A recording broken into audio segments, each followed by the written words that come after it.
Hadrian's Wall is often thought of as the edge of the Roman Empire, but the Romans did not stop there.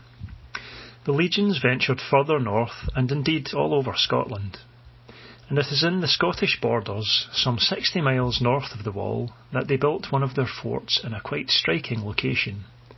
This is Trimontium.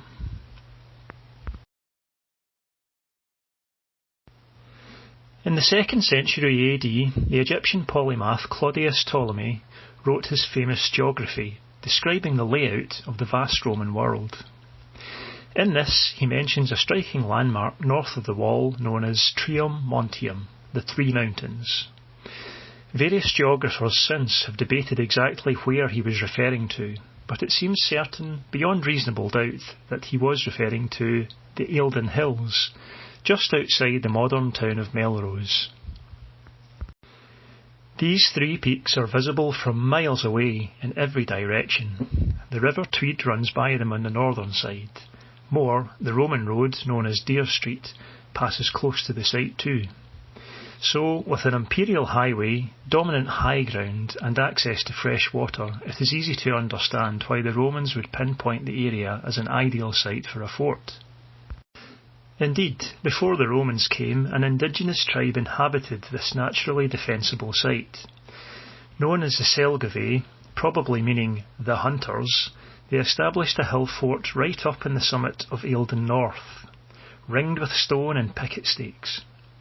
The Romans instead built their defences on the lower, flatter ground as per their standard practice, with the first structure erected as part of Agricola's campaign into the north, to serve as a frontier post and marching camp. This was a turf-walled compound rising from a stone foundation, all ringed by a double ditch. It would have been capable of housing 1,000, perhaps up to as many as 5,000 soldiers and civilians. Over the years spanning 80 AD to 180 AD, the Roman Empire exercised fluctuating control and influence over the area, and the fort grew and changed accordingly.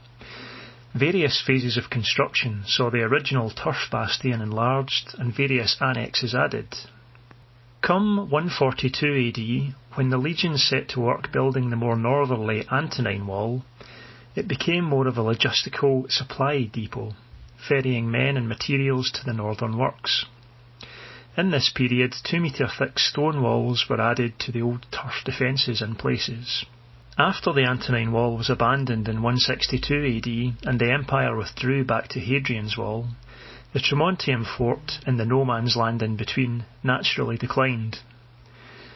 Throughout the period of Roman occupation, the Selgovae and other nearby tribes would have been living nearby, farming and foraging, sometimes helping the Romans, sometimes conspiring against them. Archaeological digs indicate that a considerable cavalry contingent was housed at Trimontium, with findings including horse skeletons, tack and harnesses, cavalry helmets and more. There is not much in terms of visible remains at Trimontium, but there is the striking backdrop of the 3 hills and the modern marker stone set near the northeastern corner of the ruins, and the whole region makes for a beautiful day out.